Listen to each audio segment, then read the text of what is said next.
आज की इस वीडियो में I will be teaching you about organisational behaviour theories. Organisational behaviour theories तीन टाइप की हैं. One is classical theory, then new classical theory and then modern organisation theory. Classical theories में हमारे पास है scientific management theory, administrative theory and bureaucracy theory. New classical theory में हमारे पास है Hawthorne effect theory, human relation approach and behavioural science approach. ठीक है. सो आज के इस वीडियो में I will be telling you about all the classical theories in detail. So let's get started. सबसे पहले हमारे पास क्लासिकल थ्योरीज में साइंटिफिक मैनेजमेंट थ्योरी. ये किसने दी थी? ये दी थी फ्रेडरिक डब्ल्यू टेलर ने. एंड इनको क्या कहा जाता है? इनको कहा जाता है फादर ऑफ साइंटिफिक मैनेजमेंट. जो ये वाली इन्होंने थ्योरी दी थी ये लिमिटेड थी जो बॉटम लाइन वर्कर्स हैं, जो हमारी लेबर क्लास हैं, जो हमारे फोर्थ लेवल ऑफ ऑर्गेनाइजेशन में जो लोग काम करते हैं उनके ऊपर ये वाली थ्योरी अप्लाई होती है. ठीक है. This theory applies to the production division of an organisation. और ये डील किससे करती है? ये डील करती है psychological aspect of human efficiency. किस तरीके से हम ह्यूमंस की साइकोलॉजिकली उनको ट्रेन करके या साइकोलॉजिकली उनको हेल्प करके उनका काम की एफिशिएंसी को इंक्रीज कर सकते हैं. सबसे पहले हैं प्रिंसिपल्स. इसके 7 प्रिंसिपल्स थे. पहला प्रिंसिपल है scientific task planning. Scientific task planning का क्या मतलब है कि जो भी टास्क, जो भी एक्टिविटी ऑर्गेनाइजेशन प्लान करे वो एक प्रॉपर चैनल में, एक प्रॉपर डायरेक्शन में वो चीज प्लान करने की जरूरत है. The aim of this principle is to eliminate unnecessary wasteful motion studies. That means कि unnecessary जो भी wastage है, जो भी unnecessarily काम है उनको eliminate करना मतलब उनको खत्म करना. एंड जो जिस डायरेक्शन में काम करना है, जिस चैनल के थ्रू काम करना है, उसी चैनल को प्रॉपरली प्लानिंग के साथ काम किया जाए. ठीक है. And to find out minimum time required to do the job. Effective भी काम होना चाहिए, एफिशिएंट भी काम होना चाहिए. तो साइंटिफिक टास्क प्लानिंग प्रिंसिपल हमें यही बताता है. सेकेंड प्रिंसिपल है स्टैंडर्डाइजेशन. एक प्रॉपर स्टैंडर्ड फिक्स होना चाहिए before doing any work. Deciding the work procedure, time schedule, working conditions, who will do the work, how they will do the work, when the work will be done by them, and who will supervise the work. So ये एक proper standard fix होना चाहिए. ये हमारा second principle हमें बताता है. Then जो भी आप जिसको भी रिक्रूट कर रहे हो, जिनको भी आप सिलेक्ट कर रहे हो एक जॉब के लिए, they must be skilful, they must be having abilities to perform that task in a proper manner. And उनकी प्रॉपर ट्रेनिंग होनी चाहिए एंड एक साइंटिफिक मेथड के थ्रू ही उनकी सिलेक्शन होनी चाहिए, so that the work given to them will be more effective and more efficient. इसके बाद फोर्थ प्रिंसिपल है फंक्शनल फोरमैनशिप. फंक्शनल फोरमैनशिप का मतलब है कि एफ.डब्ल्यू. टेलर ने जो ऑर्गेनाइजेशन को 8 डिफरेंट पार्ट्स में डिवाइड किया था एंड अकॉर्डिंग टू देम वही 8 डिफरेंट पार्ट्स ही हमारी ऑर्गेनाइजेशन को इजीली वर्क कल्चर में डिफरेंशिएट कर सकती हैं. Then fifth one is maximisation of output. जितने भी वर्कर्स हैं, जितने भी एम्प्लॉयज हैं ऑर्गेनाइजेशन के, जो लोअर लेवल के एम्प्लॉयज हैं, they must give their best, they must give their maximum output to do that particular work. उससे क्या होगा? जितना वो अपना बेस्ट देंगे उतने ही काम की जो काम वो कर रहे हैं, जो एक्टिविटीज उनसे करवाई जा रही हैं, उतनी ही वो इफेक्टिवली एंड एफिशिएंटली परफॉर्म होगी. Then sixth is differential piece rate system. अगर किसी भी वर्कर को मोटिवेट रखना है, उनको काम करवाते रहना है, तो this is the foremost duty of the organization to give them proper wages, incentives, and they should be hired on a proper salary. After that, seventh is harmony, not discard. जितने भी एम्प्लॉयज हैं उन सबके बीच में एक अच्छा proper relationship होना चाहिए, सो दैट कि ऑर्गेनाइजेशन का काम स्मूथली चलता रहे. रिलेशन का मतलब ये है कि जितने भी एम्प्लॉयज हैं एंड एम्प्लॉयर्स हैं, they both should respect each other, they should listen to each other, they should help each other in each and every task. And चाहे वो बॉस है, they should not be all the time being boss of the employees. उनको motivate भी करना चाहिए, उनको अगर कोई चीज़ में हेल्प चाहिए वो भी उनको करनी चाहिए. And same way employees should always give regard to their superiors. ठीक है, तो ये था 7 प्रिंसिपल्स ऑफ साइंटिफिक मैनेजमेंट। इसके बाद आती है administrative theory. Administrative theory was given by Henry fuel, और ये वाली जो थ्योरी है, these principles are for the managers of the organization to look after the internal activities of the organization. Internally जो कोऑर्डिनेशन है, कम्युनिकेशन है, किस तरीके से होना चाहिए, क्या क्या काम कैसे होना चाहिए, एंड मैनेजर्स कैसे डील कर सकते हैं और with all the situations in the organisation, ये बताता है हमारा administrative theory. And this theory deals with the top managerial perspective. इसके बाद आज हम देखते हैं एडमिनिस्ट्रेटिव थ्योरीज में क्या है। सबसे पहला है division of work.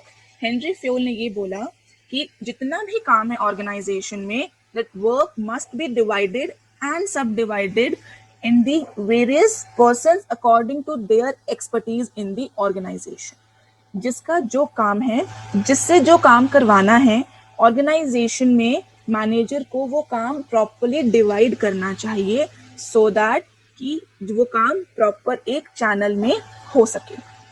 Then second is authority and responsibility. Authority होनी चाहिए प्लस रिस्पॉन्सिबिलिटी भी होनी चाहिए। So if I am giving some work to you, if I am being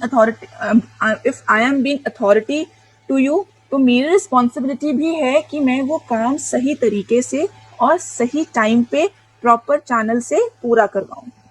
third principal है हमारा unity of command. This principle states that कि एक employ को एक ही सुपीरियर से ऑर्डर्स मिलने चाहिए at one given point of time. अगर एक से ज़्यादा बॉस किसी भी एम्प्लॉय को कमांड देंगे या कोई भी काम करने के लिए देंगे, तो उससे उस सबऑर्डिनेट की जो एफिशिएंसी है वो डिक्रीज हो जाएगी and the subordinate will become confused. Fourth principle is unity of direction. जितने भी ऑब्जेक्टिव है ऑर्गेनाइजेशन के, जितनी भी एक्टिविटीज हैं, जितने भी चैनल्स हैं, every channel, every activity should be directed toward one single objective. एक टाइम पर एक ही गोल को अचीव करने के लिए सारी की सारी एक्टिविटीज होनी चाहिए। Then equality, there should not be any, this is the foremost duty of the manager to not to discriminate between the males and females in the organization. Everybody is equal and everybody should be treated equal in the organization. Sixth principle है administrative theory का discipline. This means कि जितने भी subordinates हैं, जितने भी superiors हैं, each and every employee of the organization should always be in discipline in the organization for smooth and effective functioning of the company. Seventh is initiative. जितने भी organization के काम हैं, this is the duty or this should be done by the managers कि वो अपने subordinates को, अपने employees को decisions में initiate करवाएं. They should ask for suggestions, feedbacks, new ideas from the employees. उससे उनको जो employees हैं, even they feel कि हम organization का पार्ट हैं एंड हमें भी ऑर्गेनाइजेशन में अपनी बात रखने का या अपने आइडियाज देने का प्रॉपर हक है। ठीक है। Then eighth is remuneration of employees. Remuneration means जितने भी वेजेस हैं, जो भी सैलरीज हैं, वो एम्प्लॉयज को according to their effort, according to their position, उनको प्रॉपर टाइम टू टाइम मिलने चाहिए। Ninth is stability of tenure. Fayol said that कि एम्प्लॉयज को फ्रीक्वेंटली मूव नहीं करना चाहिए from one company to another company. This is not good for their professional growth plus their personal goal also. And if we are talking about the organizational point of view, so if organization is investing in you, so they are demanding some loyalty from you. And if you are among the loyal employees of the organization, तो organization आप में ज़्यादा invest करती है। तो 10th principal है administrative theory का scalar chain. ये वाली थ्योरी क्या कहती है कि जितने भी messages, feedbacks, rules, regulation, policies, instructions हैं, वो एक प्रॉपर चैनल के थ्रू ही कम्युनिकेट होनी चाहिए टू द सेड पर्सन। अगर ऐसा नहीं होगा तो ऑर्गेनाइजेशन में एक कंफ्यूजन अराइज हो सकती है and there will not be a smooth functioning of the organisation. But still in case of urgency, in case of some situation arises जहाँ पे जल्दी फ्लो चाहिए कम्युनिकेशन का, then that should be done in a manner is called gangplank. I will show you one diagram जिससे आपको थोड़ा और clear हो जाएगा. सो अब according to the principle of scalar chain, every inform if A want to communicate with E, so उसको proper इस channel के थ्रू होकर ही ई के पास इंस्ट्रक्शंस को देना पड़ेगा. लेकिन if there is urgency, if there is short of time और एक को ई को जल्दी इंफॉर्मेशन पास करनी है, तो उस टाइम पर we can cut short this directly. A will directly contact D and D will tell all the instructions to E, and this thing is called as gangplank.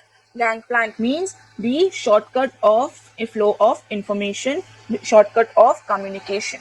ठीक है, स्केलर चेन में जब हमें शॉर्टकट की जरूरत है, so directly जो A है, A ने डायरेक्टली D से बात की एंड D ने डायरेक्टली E को इंफॉर्मेशन पास कर दी. So this is known as gangplank. And when the information is flowing through proper channel, then it is known as scalar chain. इसके बाद आता है 11th principle, that is order. Order is concerned with the proper and systematic arrangement of things and people in the organization. Organization में जितना भी material है, जितने भी employees हैं, the human resource and the material, everything should be on their place.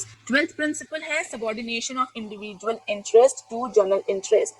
This means कि जो individual है, जो एक employee है, उसको organization के goals को, organization के objectives को ज़्यादा importance देनी चाहिए instead of his or her own objectives, because at the end organization का goal individual के goal से ज़्यादा बड़ा है.